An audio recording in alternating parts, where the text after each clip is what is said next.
I'd like to take this time to introduce our keynote speaker. So some of you that were here last year, you heard her husband talk, but now it's her time to shine. And this year we've got Jodi Womack coming up, and she's going to share some insights with us. Jodi started out, she was, again, being curious, and she got together and started her own event, just bringing together some leaders of local organizations, and they started having just different discussions and just a lot of creativity and ideas and how can we help each other. And she grew that, and this was in Southern California, to where she was having over 1,000 attendees who would show up at these events, and these were business owners, especially a lot of women, and they were just exploring ideas. And through all of those interactions and the ideas that were being generated, she and her husband, Jason, had started the Get Momentum. It's a training company. And then they worked together, and it's cute if she shares her story about them working together. And they wrote the book, Get Momentum. And I believe there's a handful of you that actually had the privilege to pick that book up as part of the free book giveaway during the Early Bird Special. And I encourage you to read that, and if you want, share it with some of your friends too when you're done. So Jodi's going to be giving us some practical ideas and help us build up our mindset and give us some skills that we can go take action on so we can also get some momentum. And just like she's done with all of the other people that she's been in contact with over the years. So we're very honored to have you here and have your presence. Thank your beautiful presence to be here with thank us. you so much. You're welcome. So here's Jodi, and you guys will be in for a treat. Thanks, everyone. Let me try this out really quick. Can you all hear me all right? Excellent. So, OH. OH. Excellent. They told me that would work.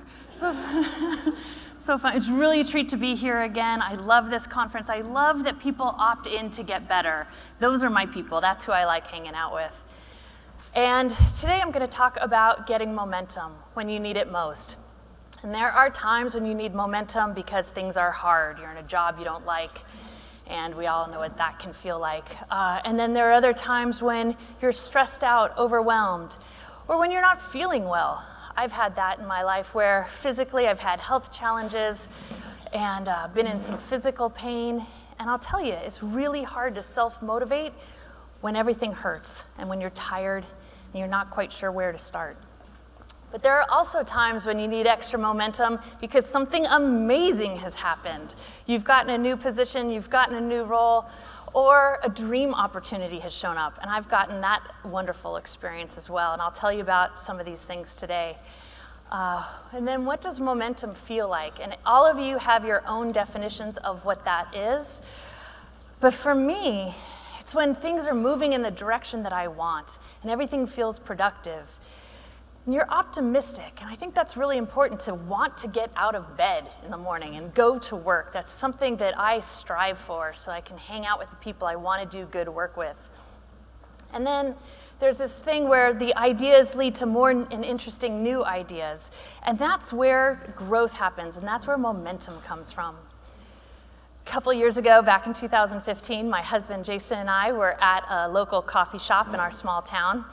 And he casually mentioned over lattes, he's like, hey, Jodi, I talked to my publisher in New York, and I told him I'd have a book proposal to them today. I was like, really? What's your book about? He goes, well, we're going to write it together this time. This is his third book. And it's like, oh, we're writing a book together, and the proposal's due today. And we've been hanging out for about 24 years, and that's pretty much how things go with us. He puts some big, giant, audacious goal out there, and somehow we rally and we get there. And so that was in May 7th of 2015.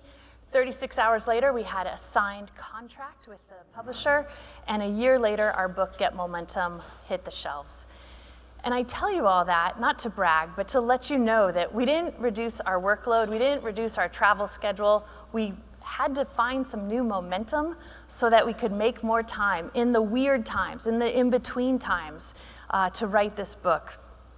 And it's been a blessing ever since then. We've really had a lot of fun with it, and I'm so delighted that a lot of you got a copy. And then I've also been on the other side, the flip side, where I had a dream job that turned into a nightmare. And to the outside world, I worked for this lady, this boss of mine, who was beautiful and charismatic and successful. But to those of us in the office, she was a bully, and she led by fear and intimidation and public humiliation. And I think she thought that that would make us work harder so we wouldn't make mistakes. But what it actually did was it made me feel especially isolated. And I was exhausted all the time. And there was no way I was asking for help. And there was no way I was bringing up any new ideas that I had, because if they weren't her ideas, they weren't good ideas. And it was hard. Didn't like going to work. Had that thing called the Sunday night blues. Any of you ever heard of that? Know anybody with that? Where Sunday night you start dreading the Monday morning. But then my Sunday night blues started happening in the afternoon, sometimes Sunday morning. Sometimes I'd be thinking about it all weekend. And that wasn't where I wanted to be. Because I knew I had a lot to contribute. I was vibrant and had all these ideas, and I loved connecting to the people in my office. I loved working with our public sector and our clients. I wanted to be optimistic. I had ideas I wanted to share, and I wasn't in a space that supported that. And so today I'm going to share some of the things that I did for me, and I encourage you to find the things that might work for you and make them your own. Translate it, edit it, and the things that aren't going to work for you, leave them. Just forget them. Don't worry about them. And I think about the world and where I get to put my energy. And there's a lot happening out there, right? Things that are way out of our control, the unknown, the chaos. And I try not to let my energy bleed out into that space. And then there's other things like I call distractions. They're slightly closer to home. And this is everything from office gossip, the nightly news, celebrity news, all those things that really, they don't deserve my attention. Because any attention I give to that, I'm not giving to one of my projects that I actually want to grow and create. And then there are things within my concern. And for me right now, what I'm going through is my folks are getting a little older, and their health is a little challenged. My dad's a cancer survivor, but he's still got a lot of appointments, a lot of meds that he's managing. My mom just got diagnosed with something, and I'm gonna need to be a caretaker, caregiver with her. Not right now, but I know it's coming. And so right now, that's my area of concern. I'm starting to reach out to my friends that I know are caregivers and ask them questions, ask them where they're getting support, because I don't want to try and do it alone. I don't want to be isolated, and I don't want to be in that depressed setting where I'm overwhelmed.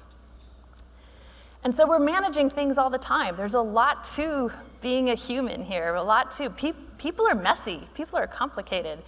And so really what my goal is to focus on what's in my control.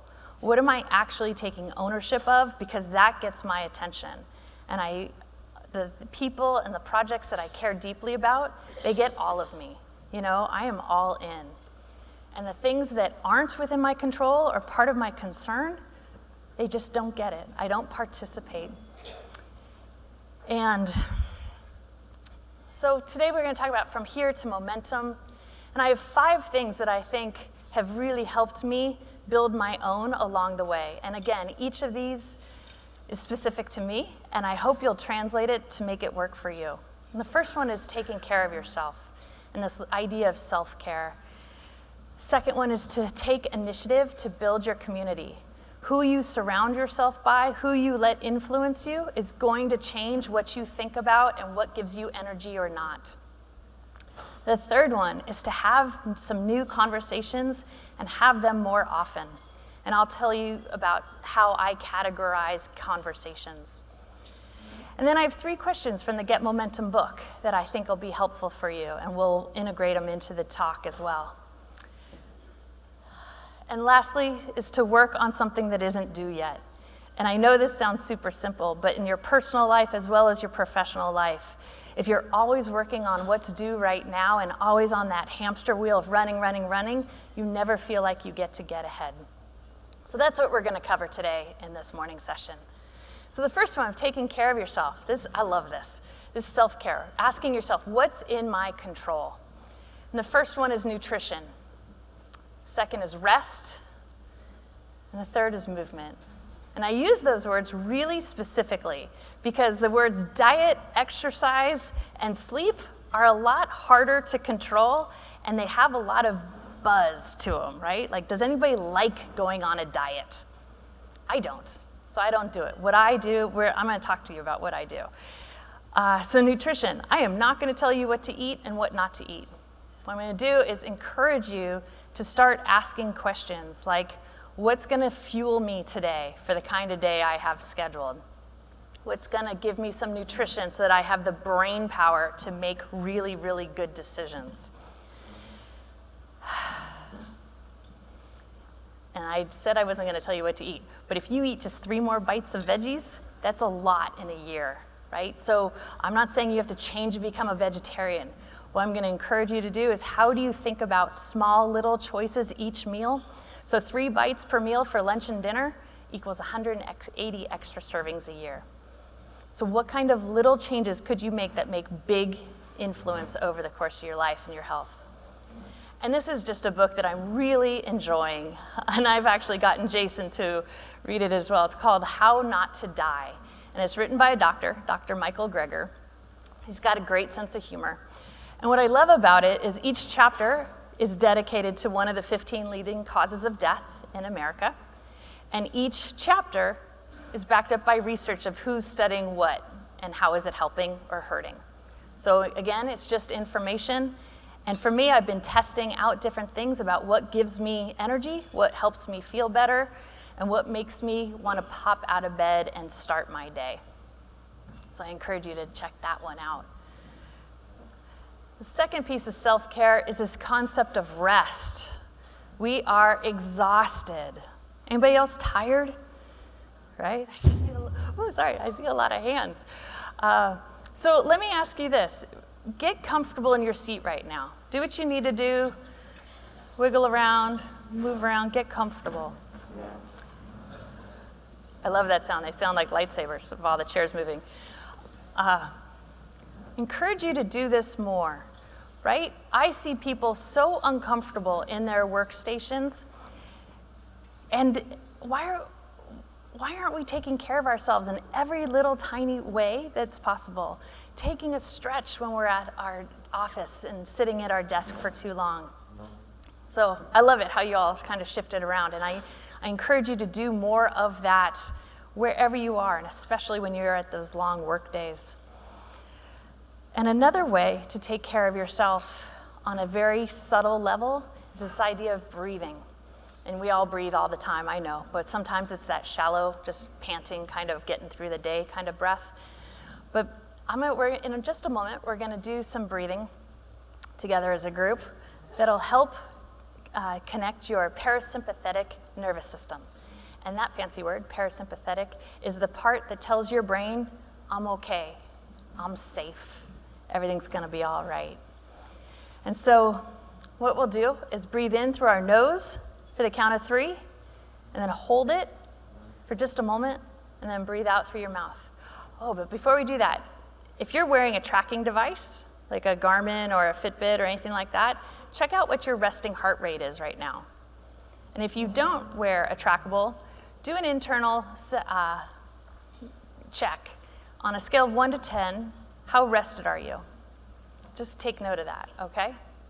And now, we'll all breathe in through our nose, right? 1, 2, 3. For a count of 3, hold. And now breathe out through your mouth for a count of 6. Let's try it again. In through your nose, and out through your mouth. And what I love about this, well, let's check real quick. Scroll over and see what your resting heart rate is now. And if you're doing that internal check on a scale of 1 to 10, what are you at now? Because in 10 seconds of that kind of soft breathing in through your nose and out through your mouth, you can change your resting heart rate. And your heart rate just tells you how hard your heart has to work to pump fresh oxygenated blood up to your brain. That's really important, especially as we're doing this big thinking, big heavy lifting work.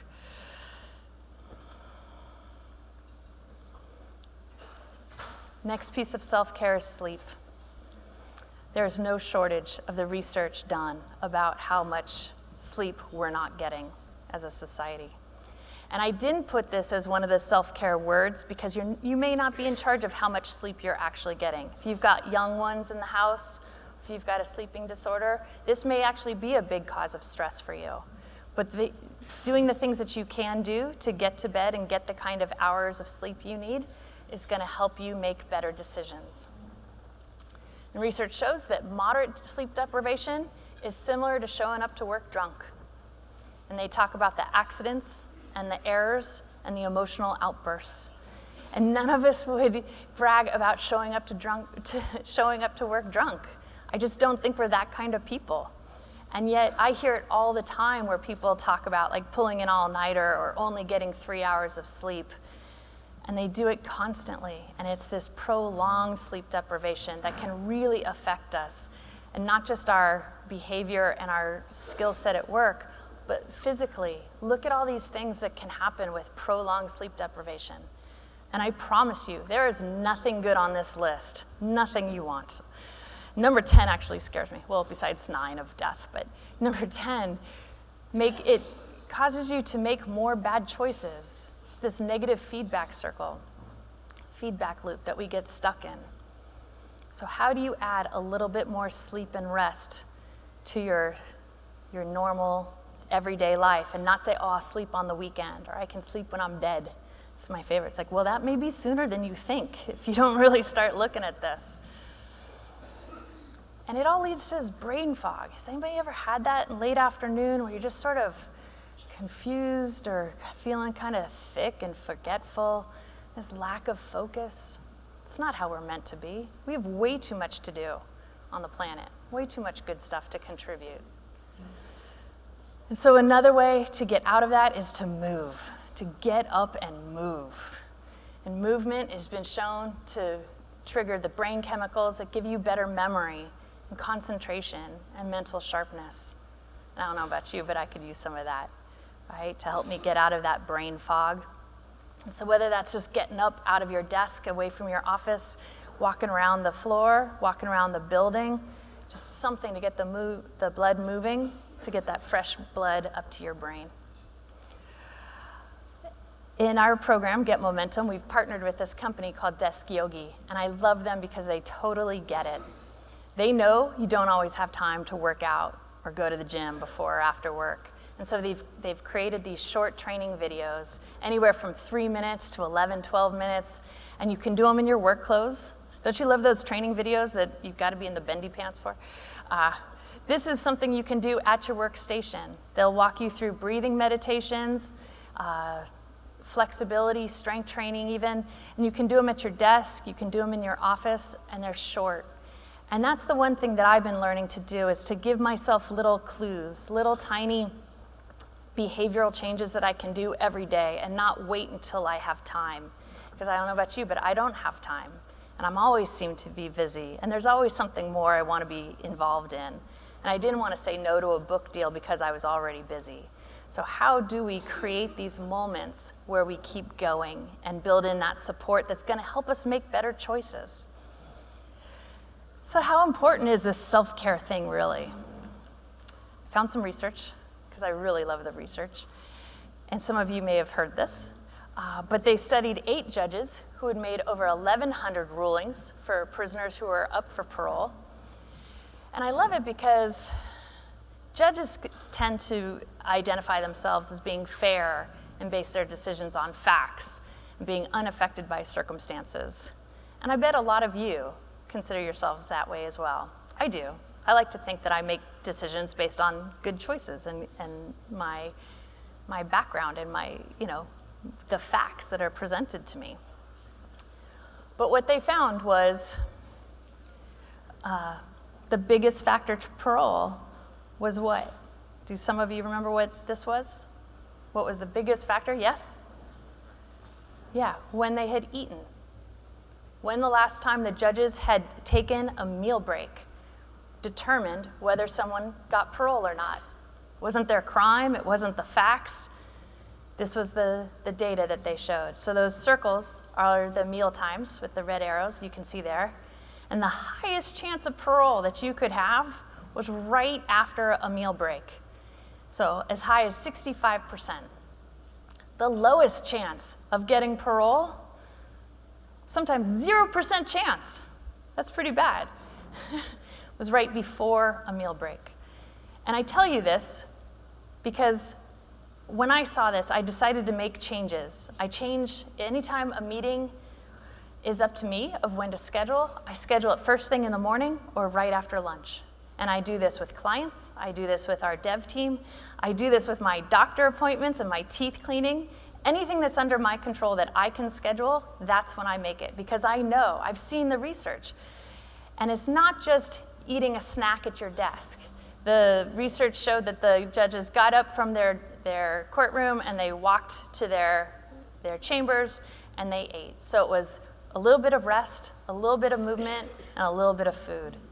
And just adding those pieces to our day could help us make better choices more often.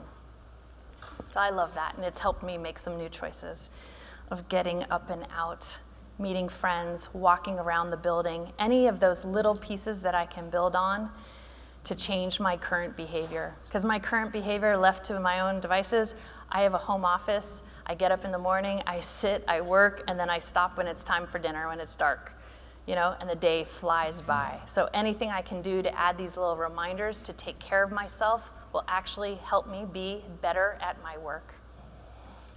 So nutrition, rest, and movement. Those are my pieces for self-care. So now what I'd love for you to do is grab that handout that's on the page, grab a pen or something to write with. If you don't have one, ask your neighbor for some of their swag that they might have in their bag. And write down one piece of self-care, one thing you'd like to practice for the next 5 days. And I say 5 days because I don't want you to feel like you're committing to a new lifetime program. I'm going to do this forever. No, 5 days, you're going to do a little experiment for yourself. What would you like to add to your routines? What do you think would actually improve your self-care?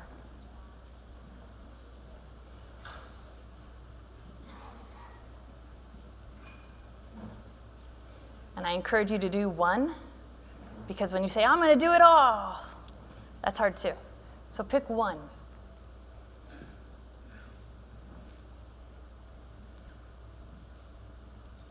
When you've got that, look up so I know you're done. Great. Good job. The second piece to building your own momentum is to build the people you want to be hanging out with more. Build your community very intentionally. I was never going to change my boss and the way she treated people and the way she talked to me, but I could choose who I wanted to be surrounded by. And 10 years ago, my husband Jason and I started our own company. We do training and executive coaching on leadership and productivity. We do workshops and leadership retreats. Some of you may remember him from last year. He was the final keynote. He's on a bike ride in Utah right now, riding about 100 miles a day. So I figure I lucked out on that one. I got the easier gig. And then we also created this Get Momentum program because people said, I went to your workshop, it was great. I need a little help throughout the year, so I stay on board. So this is an online training company that we created that connects virtual training as well as one-on-one personal coaching. And it's been a lot of fun to see how people improve and change and create their own momentum. This is Ojai, California. We get confused a lot for Ohio, but this is Ojai. We're about 100 miles north of Los Angeles, up towards Santa Barbara. And I took this on a morning walk to the coffee shop because that's one of the things I do to get out of my house and dressed and showered and out in the world before I start my day. And I was starting to feel isolated when we first started the company. I was feeling like, being at my desk, trying to figure it all out was not probably the best way for us to be running a company. So I started thinking I should go to a networking event. And I started asking this question, and we put it in the book called Whom Can I Learn From? Who do I want to be influenced by? And it was one of those things where it's a simple question, but otherwise, if I don't ask it intentionally, I just get what I get, and I get the tweets and the pop-ups that tell me articles to read, but they're not really on course for me. So for me, I need to be intentional in who I want to learn from. And so I started going to these networking events in our community, our little town of Ojai, about 8,000 people, tourist town with music festivals and jazz festivals, lavender festivals, and the oldest running tennis tournament in the country. It's all lovely. You're all invited. I think you'd like it. And then the recession hit. And I'll tell you, for a little tiny resort town, it was hard. And for us as a training firm, it was hard. Our business was affected. And I started going to these events, and I thought they were dreadful because everybody was looking who to blame and talking about what wasn't working and about how miserable they were. And I thought, oh, I've been here before. I remember this feeling. This is not how I want to run my company. This is not how I want to feel every day. So I went home, of course, like every good wife, and I told my husband, somebody should do something about this. Somebody should put together an event that people actually want to go to. Somebody should bring some cool people together in a beautiful environment and have a good time and talk about what is working, what they are trying, and how could we be helping ourselves. And I love my guy, because he said, what if that somebody is you? Okay. So I invited a handful of friends that ran their own companies and ran teams inside of large organizations. I said, let's come together. Before that, I had to find a venue. That was nervous. That made me nervous. So I found a beautiful restaurant in our town, and it has a nice banquet space, and I went up to the owner and I said, could I have that space for this meeting? And I described it, what I envisioned. She says, you can have it for free on one condition. I was so nervous. And she said, you can have it if my daughter and I can attend. Wow, that's interesting. Somebody wanted something before it even existed. So I knew I was onto something. And after this event, what I think made it different was I asked this question. Instead of saying, where do you work? What's your title? Who's your ideal client? You know, all those traditional networking things. What's your pitch? I said, what do you want to be known for? What would you like this group, this community, to know about you and your services? What do you want to be known for? And what was so beautiful was I remember I got a call from the accountant who was in the social, and she said, I got 3 new clients from that one small group, and it was amazing, and I was able to help them right away. When's the next one, and can I bring a friend? I was like, oh, the next one, that is a great idea. So I started hosting these. They were free, and I hand invited people, and then the word just spread. And I hosted them once a month for 5 years in our tiny little town. Again, 8,000 people. But they were driving up from Los Angeles, and people were driving down from Santa Barbara because they had heard there was something different. They had heard that people were being real with one another and having real conversations. It wasn't schmoozing. It wasn't just collecting business cards. They were actually talking and listening to one another. It made me very proud about that. And I remember thinking, we're smarter together. And I love that coming to conferences like this where people who want to keep learning and growing sit with one another. I think the keynotes and the breakout sessions are amazing. And, but really, I think the key is what happens on the breaks and what happens on those long lunch periods that you all get, where you get to talk to people at your table and say, what are you working on? What's working for you? What challenges are you having? Have you ever tried this? Like, oh, let's stay connected. Let's make this conference last. Let's let this energy keep going.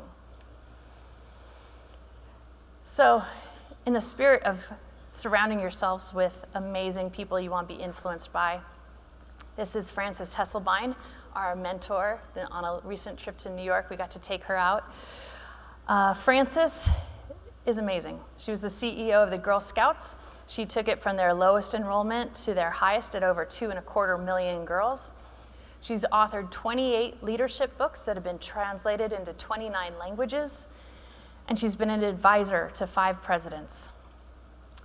She wears the Presidential Medal of Freedom every day she goes to work. And these days she only goes to work 4 days. She takes Fridays off and commutes out to her house in Philadelphia. Oh yeah, and by the way, Frances just turned 101 in the winter.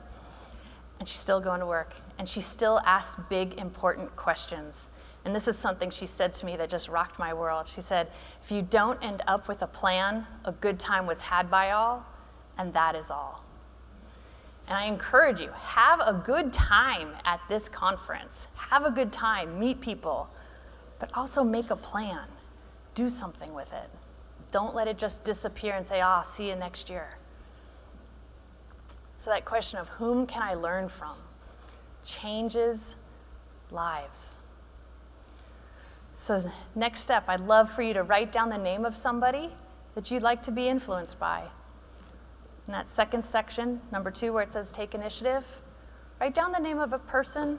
Maybe they're here at this conference, maybe they're back at the office. And I encourage you, your mentors could also, and influencers, could be authors, books that you read, podcasters. There's a lot of great people transmitting really specific information, documentaries, and dream big, go high. If you have a copy of our book, look on the back cover and see who wrote us testimonials. Blew my mind who said yes, who showed up, who wanted to support us. That's been the biggest surprise to me, is people really want to help. When you find the right people, all they want to do is see you succeed. And having that mindset and looking for them, you'll find them. Everybody have somebody's name written down? Fantastic. So once you start talking to these new people, have some new conversations, right? Not just the same old, same old. I'll invite you to figure out what kind of conversation you're having, right? And we call this the TRO, this communication flow: transactions, relationships, and opportunities. That's how we segment the kinds of conversations. Oh, and if you flip over that colorful handout that you have, this is on the back, so it can be helpful to bring this home. But what I hear usually is people say, I talk to my team all the time. I talk to my spouse. I talk to my kids. Nothing changes, right? So I invite you to figure out what kind of conversation you're having, because maybe you're stuck in that transactional, right? Doing what you said you'd do in the time you do it. And these conversations usually start off with, did you? Why didn't you? And when are you going to?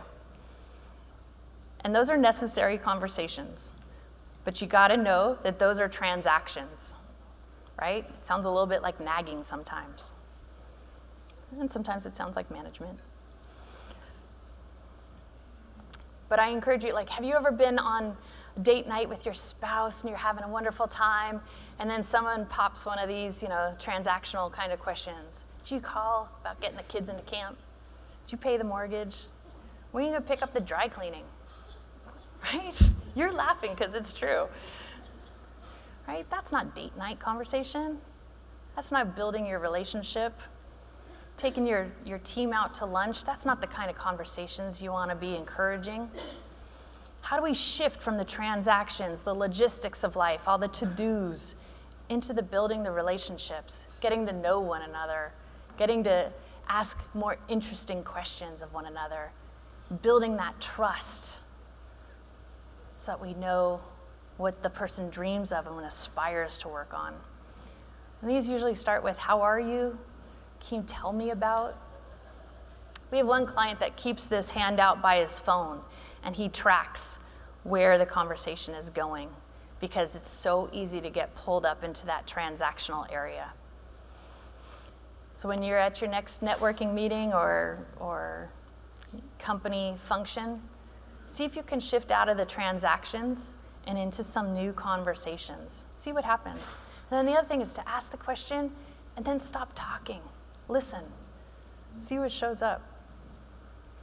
And if you get a chance to have a meeting with a mentor or an advisor, read the books they recommend. If you talk to someone in the hall and you promise to send them some information, make sure you send it. Keep your word. Build that trust. That's what builds relationships, not just seeing them over and over, but it's that follow-up, and it's that trust of doing what you said you'd do and the time you'd do it. Whenever I meet with Frances, she always has books because she's a reader. because writers are readers. That's one thing that I've learned. So she recommends a book. She usually says, I have someone I'd like you to meet with. So she'll arrange that for us. And then about a month later, it usually takes me that long to get through the to-do list and recommendations that she's given me. And I send her a report. I send her an update of I read this book and here's what I'm applying, and I have a couple questions about this. Here's the person you recommended that I meet with. We had a great time, thank you so much, and here's what we discussed, and here's what we're gonna do moving forward. We're gonna write an article, we're gonna write a blog post, whatever that is, because I want her to know that her time invested in me is worthwhile. It wasn't just a good time, it was had by all. But there's a plan in place, and I move it forward. And that's what I love, is all those great conversations and that building of relationships. That's where the opportunities come from. That's where the next job offer comes from. That's, you know what amazing thing we could do? And you're the perfect person. I've been thinking about you, and you're the right one for this job. That's where those opportunities come from. This is my version of a great business meeting. Hanging out with great people in a fun place, talking about what we love. You know what we could do? You know what we could build together? Wouldn't that be amazing? And then what happens, once you make it all the way around the triangle, from transactions to relationships to opportunities, what happens? You get more to-dos, right? Once you say yes, now there's a whole bunch of new stuff to do. And that's a good thing. That's momentum. Nobody wants to join a stagnant group where nothing changes, nothing happens. People want to be involved. They're willing to do more work. They're willing to step up and learn new things and try things out when they see things happening. So you're the one that could be making that momentum. So next in that third section, what opportunity discussion would you like to be having? And I call it opportunity. You may have other terms for it. What's your goal? What would you like to be working on? What's a side project? What's a family visit, family experience you'd like to have? Summer's coming. How do you take advantage of that? What do you wish you had more time, and if you could do anything, that's what you'd put all your resources towards?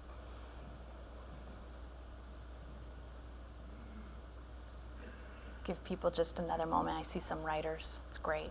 This could be a whole book, this section right here. Journal on it more.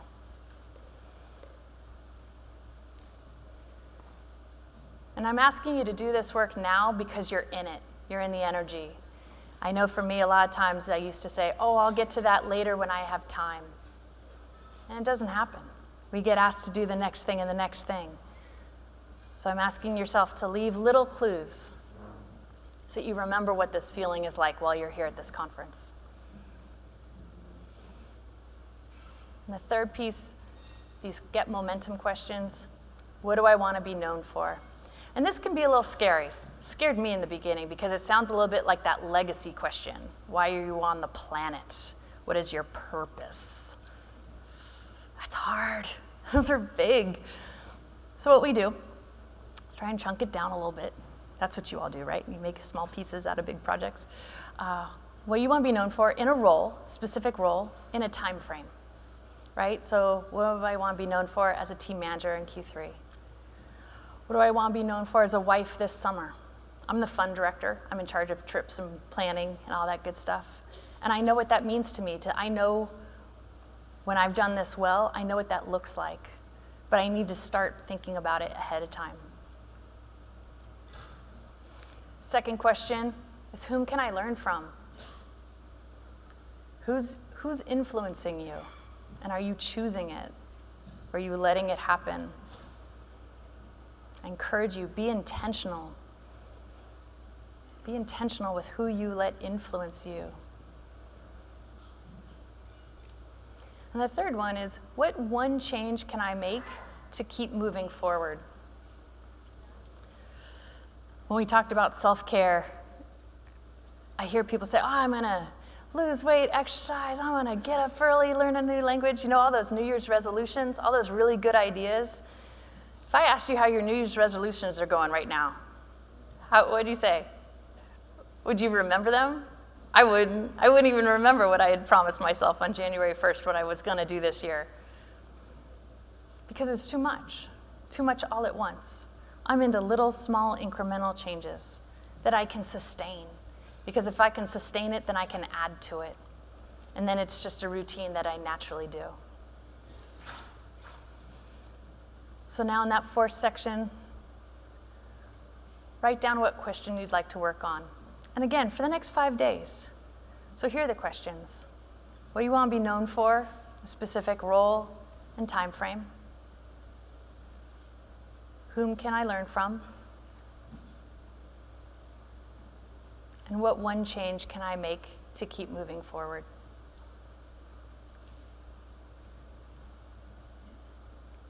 I love watching you all write. It's very exciting. Because I can see the wheels turning.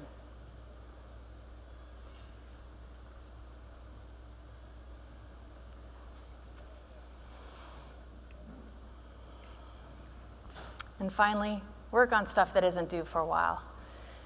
I'm a little intimidated talking about this to this audience. I'll tell you that straight up, because you are the masters. You have certificates and degrees that I've never even heard of. But can we do this for ourselves, right? That's advanced leadership. Can we do that for ourselves as well? Not just the project and the work goals, but personally. We have something Jason and I came up with called the 30-30 rule. And very simply, it's can you work on something 30 minutes a day that's not due for 30 days or more? And it's as simple as getting out your calendar and thinking, what will I wish I had worked on sooner? Things on our calendar should not surprise us. And there's something about having all of that come towards us, that overwhelm of not knowing what we've already agreed to, and then something in the world happens that knocks us off course, some new emergency, some new opportunity, but we're already so busy and putting out these fires and running on the hamster wheel or whatever cliche you go with. We're in that constant motion of overwhelm, and if we haven't reviewed what's already coming towards us, it can be really hard, right? So what could you work on tomorrow that isn't due for 30 days or more? Think about what's coming up with summer. Do you have any trips? Do you have any new books? I always encourage people to start with their personal lives if they haven't done this for themselves, because sometimes we forget our professional skills when we apply it to our personal lives. So look out. Does your spouse always complain that you don't tell them that you had a trip, that you were going to be late? Sit laughing. I love that, because then I know I nailed one. So when that happens, reverse engineer it. Work backwards. What will they wish they had known what's coming on your calendar? And how do you support them knowing so that everybody's working together? I have a bonus for all you overachievers, extra certificate earners. You know who you are. Get out your phone. When was the last time you heard that at a conference from a keynote, right? Get out your phone and take a picture of that sheet, that handout, those breadcrumbs you left yourself that tell you when you're at your best. And if you know how, make it your wallpaper, the background image of your screen. Research says we look at our cell phones 150 to 180 times a day. What if this is what was influencing you and getting you to make one more better choice a day? The things that you determined would give you momentum. Use your own influence.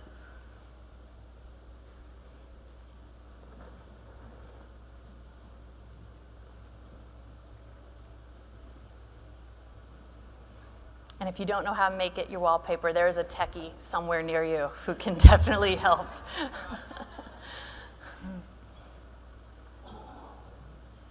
So what did we talk about this morning? Taking care of yourself. That's self-care. That's advanced leadership right there.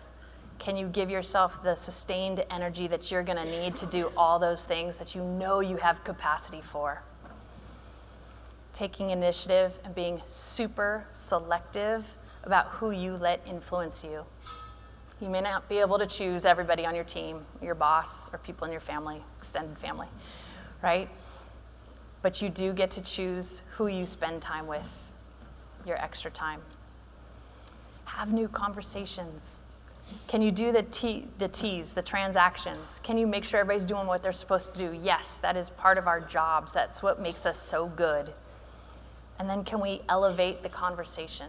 Can we graduate? Can we get to know these people at a deeper level so we know what they really have to contribute and what we can be doing to mentor them? Ask questions, right? I've given you a couple, but you have good ones too. You have questions that you know will lead to new conversations. And finally, work on stuff that isn't due for a while. That 30-30 rule. Don't be surprised by what's on your calendar. Work on it. You may be able to delegate. You may be able to move it up or back. You may be able to delete it. Wouldn't that be amazing? I love when stuff gets canceled. Woohoo! Wasn't meant to be. I got plenty to fill that spot. So with that, I'd like to say thank you so much for your time and attention, and I wish you all the best in getting momentum.